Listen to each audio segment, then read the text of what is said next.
Oke, terima kasih teman-teman semua yang sudah hadir hari ini. Senang sekali bisa bertemu kembali di sesi program meditasi dari KMB UI.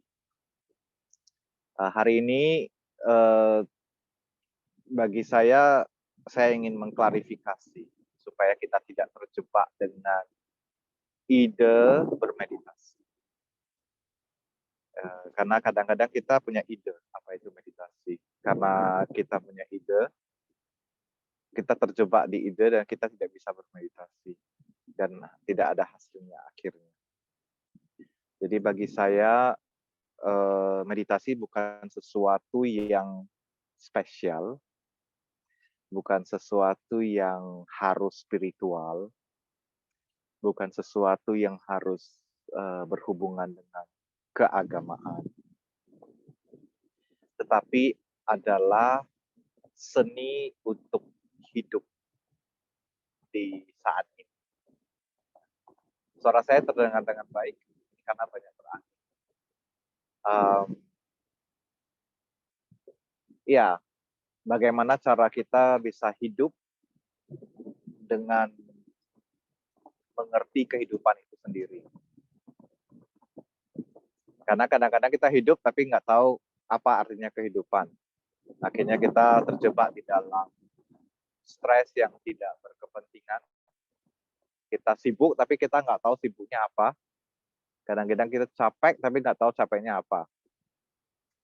Kadang-kadang kita bertanya, kenapa saya harus melakukan ini semua satu demi satu kegiatan harus saya lalui semua itu apa sebenarnya? Apa hubungannya dengan hidup saya sehari-hari? Kadang-kadang kita harus bertanya-tanya. Nah, meditasi adalah waktu yang kita miliki untuk kembali ke diri kita sendiri, sehingga kita dapat memiliki waktu untuk melihat kembali hidup kita dan mengerti dan memahami apa yang kita lakukan, sehingga kita dapat menikmati apa yang kita lakukan. Kalau enggak cuma sibuk nanti. Sibuknya tapi nggak tahu kenapa saya sibuk gitu ya. Jadi hari ini kita memiliki lebih kurang 1 jam, jam 8 sampai jam 9, untuk kembali ke diri kita sendiri dan hidup kehidupan kita, menghidupi kehidupan kita. Untuk tidak menjadi sibuk. Untuk memiliki waktu non-business. Ya, the time for non-busyness. Waktu untuk tidak sibuk. Jadi 1 jam ini adalah waktu tanpa kesibukan. Jadi kita memberikan 1 jam ini kepada diri kita sebagai hadiah tanpa kesibukan. Jadi kalau sekarang lagi membaca, boleh berhenti membaca. Kalau sedang ngerjain sesuatu bisa berhenti dulu, ya, sepenuhnya untuk berlatih non-busyness. Dan hari ini kita ingin melihat kembali memiliki waktu untuk makan. Makan adalah salah satu elemen kehidupan, elemen penting. Karena kalau nggak makan, nggak bisa lanjut kehidupan kita. Jadi kehidupan kita itu bahan bakarnya salah satunya adalah makan. Nah, kalau kita masukin air ke dalam tangki bensin di mobil, kemungkinan mobilnya akan rusak parah kalau kita masukinnya salah bahan bakar. Nah, tubuh kita juga akan bisa rusak kalau kita masukin makanan yang tidak cocok dengan tubuh kita. Jadi proses makan ini sangat penting sekali. Dan kadang-kadang kita menganggap makan ini cuma mengganggu aktivitas karena kita harus break dan makan. Ya, kadang-kadang saking sibuknya nggak makan sama sekali. Karena kita merasa makan itu mengganggu kegiatan kita. Kita lagi ada project, ada PR, harus diselesaikan. Jadi makan itu kadang-kadang juga sembarangan. Kita juga cuma sambil ngerjain, sambil mikir, sambil masukin makanan di dalam mulut dan makan. Nah, bisa terjadi seperti itu kalau kita tidak berhati-hati. Atau makan ala kadarnya agar kita nggak lapar. Jadi pada malam ini saya ingin mengundang semua orang di sini, dari teman-teman sekalian, untuk melihat kembali. Melihat kembali kalau makan itu penting. Kalau makan itu adalah hidup kita. Jadi kalau Anda punya makanan sekarang, silakan diletakkan di depan Anda. Anda bisa melihat. Sekarang dia bentuknya makanan. Sebentar lagi pas kamu makan itu jadi hidupnya kamu. Jadi napasnya kamu. Jadi ototnya kamu. Jadi darah. Jadi energi. Bukan hanya jadi materi saja, tapi juga jadi energi. Sebentar lagi nanti kamu belajar sesuatu, membaca buku, itu energinya dari makanan yang akan kamu makan sebentar lagi. Ya. Jadi kita ingin melihat kembali, mengambil waktu, melihat makanan kita itu bukan hanya sekedar makanan. Makanan itu adalah hidup kita juga. Bagaimana kita bisa makan dengan sedemikian rupa sehingga makanan ini bisa dihormati. Makanan ini bisa disyukuri. Sehingga setelah kita makan nanti menjadi diri kita, makanan itu bisa mengandung energi itu. Energi belas kasihan, energi rasa syukur, energi berterima kasih. Jadi makan itu bisa menjadi meditasi, ya. Jadi kita mengambil waktu untuk makan dan nggak lama kok makan itu. Kalau mau makannya pelan-pelan paling lama juga 20 menit, ya.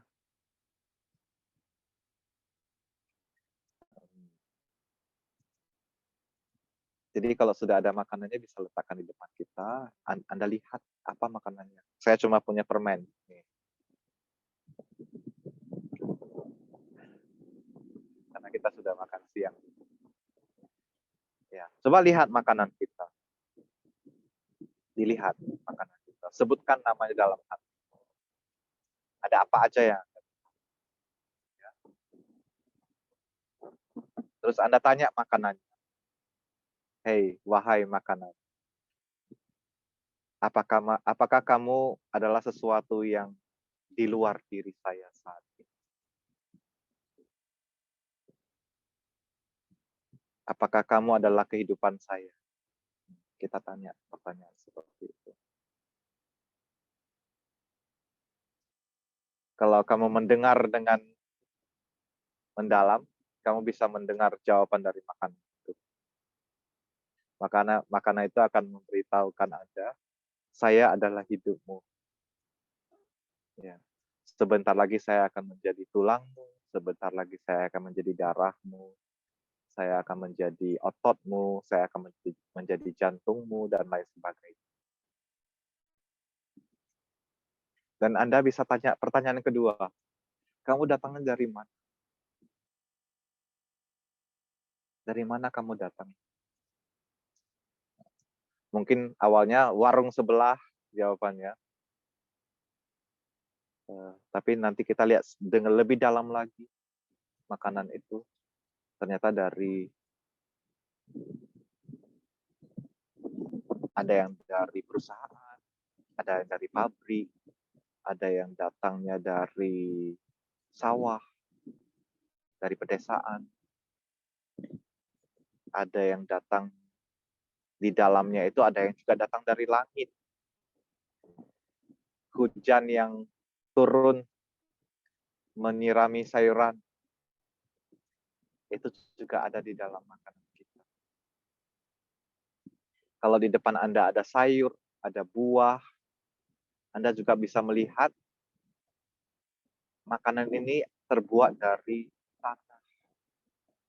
Kalau akar pohonnya tidak mengambil sari makanan dari tanah, maka buah ini juga tidak ada. Kita lihat lebih dalam lagi, ternyata ada nafasnya kita di dalam makanan. setiap karbon dioksida yang kita hembuskan ada yang diserap oleh pohon, buah tersebut, diserap oleh sayuran tersebut, yang diasimilasi dan fotosintesis menjadi oksigen kembali. Dan sebagian menjadi sumber makanan dari tumbuhan tersebut. Jadi nafas kita juga ada.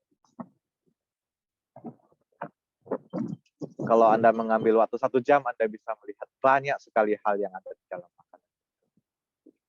Nah, sekarang pertanyaan ketiga. Apakah ada manusia lain di balik makanan itu?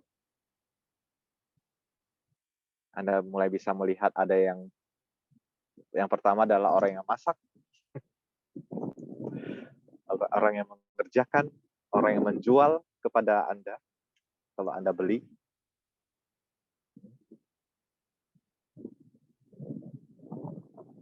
Dan makanan itu juga diturunkan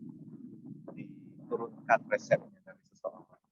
Orang yang menciptakan resep itu masih ada.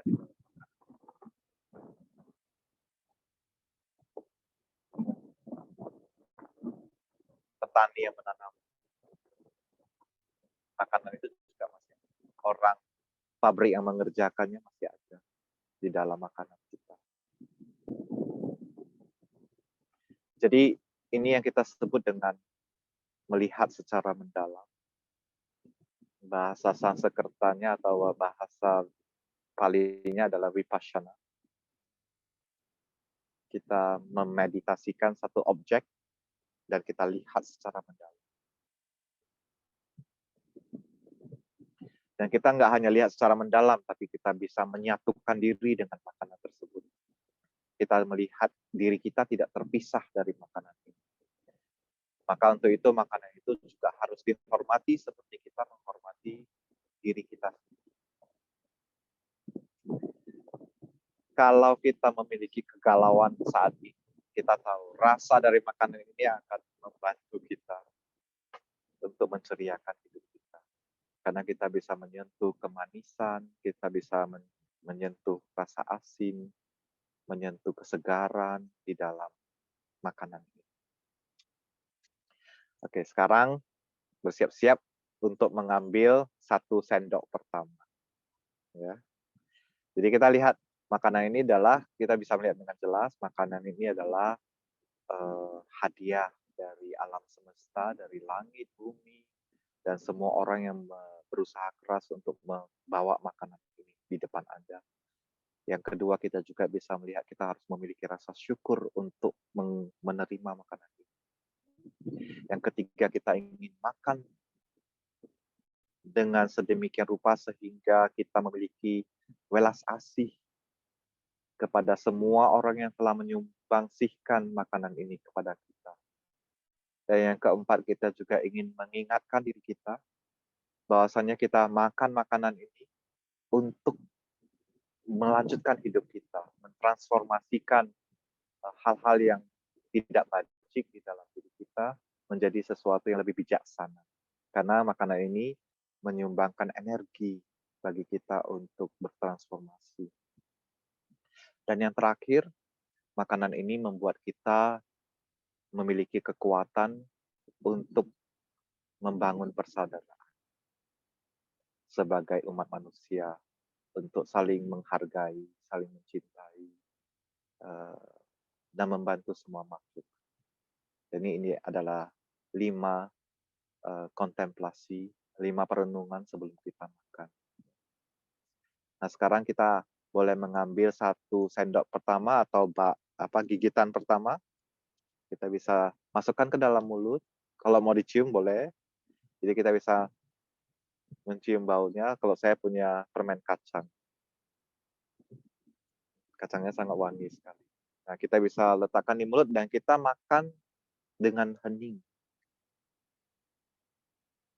Rasakan makanan itu dan dikunyah dengan sebanyak 30 kali. Dan baru kita telan. Ya.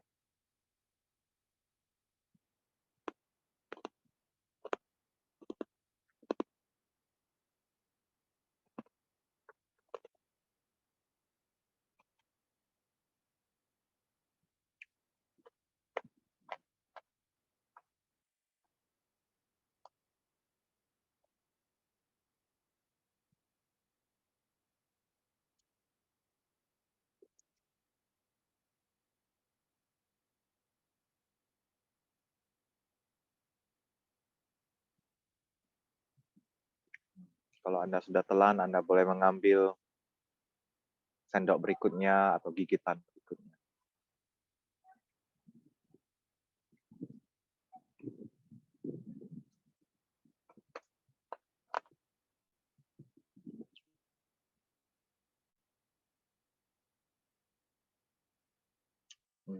Kita bisa merasakan hujan yang turun saat itu sekarang bisa masuk ke dalam mulut kita melalui makanan yang kita makan.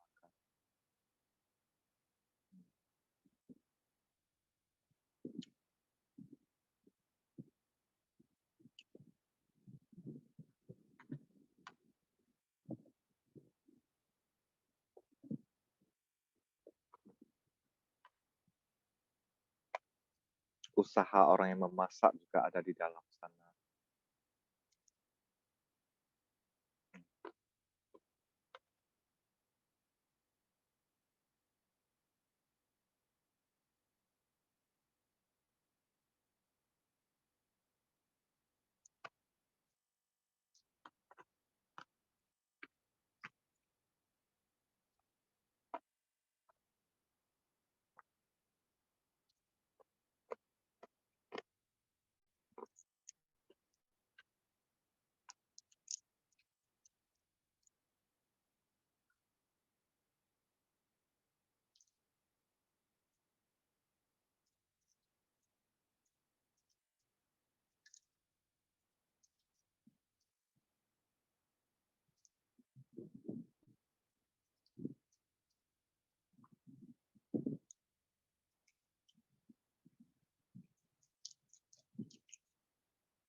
Kita bisa merasakan lambung kita sudah mulai mencerna apa yang kita telan.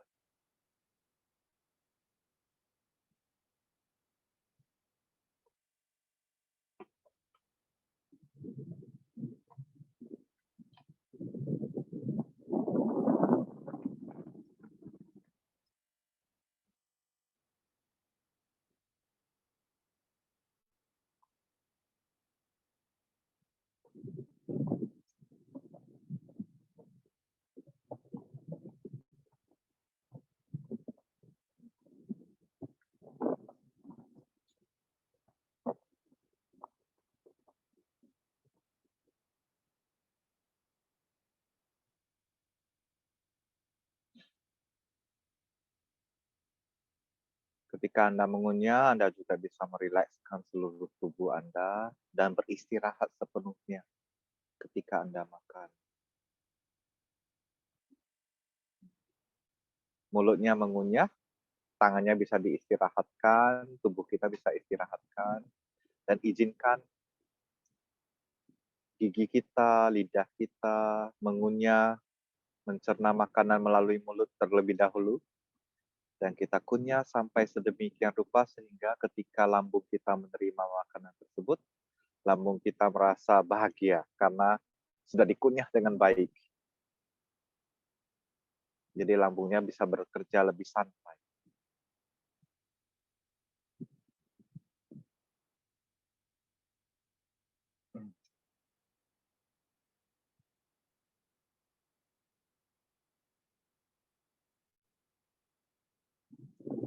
Mungkin sebagian kita yang tadinya rasanya lapar, sekarang sudah mulai lapar.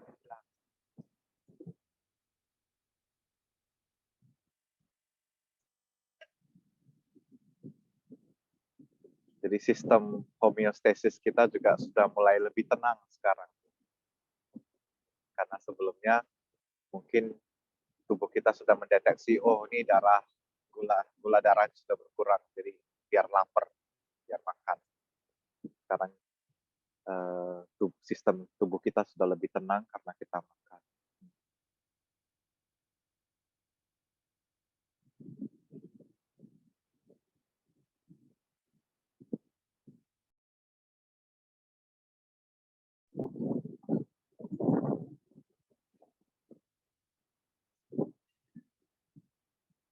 Ya, teman-teman sekalian, saya berharap Anda menikmati makan dengan berkesadaran, mengunyah dengan sadar. Anda tidak hanya mengunyah makanan, saya yakin. Anda juga mengunyah langit biru yang memberikan hujan. Anda juga mengunyah tanah yang membuat makanan tersebut. Anda juga mengunyah pohon atau tumbuhan yang memberikan makanan tersebut. Mengunyah kasih sayang dari orang yang menyiapkan makanan tersebut, yang memproduksi makanan tersebut. Kita terima dengan rasa syukur semua. Ketika makan seperti ini, tidak hanya tubuh kita yang ternutrisi, tetapi seluruh diri kita ternutrisi. Batin kita ternutrisi, tubuh kita ternutrisi, dan apalagi kalau kita makannya bisa sambil nyantai, tidak sambil dengar lagu, kita bisa hadir 100% dan menikmati hasil dari makanan tersebut 100%. Kesibukan kita seharian ini bisa terobati dengan beberapa kunyahan dari makanan kita. Kalau kita makan seperti ini, setelah selesai satu mangkok kita langsung recharge, langsung segar, karena kita beristirahat di saat yang sama. Kalau sudah segar, batin kita segar, tubuh kita segar, belajar juga akan lebih nyantai.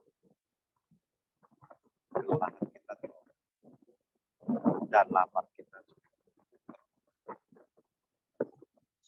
Jadi makan bisa menjadi sesuatu yang sangat spiritual.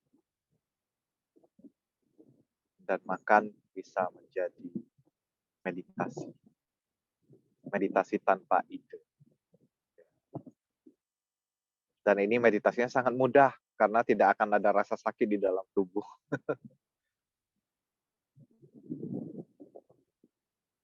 Tidak akan kacau balau pikirannya karena makanannya ada di dalam mulut kita bisa kunyah, kita bisa berkonsentrasi. Ya, sekian dulu untuk bimbingan hari ini. Saya berharap Anda menikmati semuanya dan kita bisa hentikan rekaman.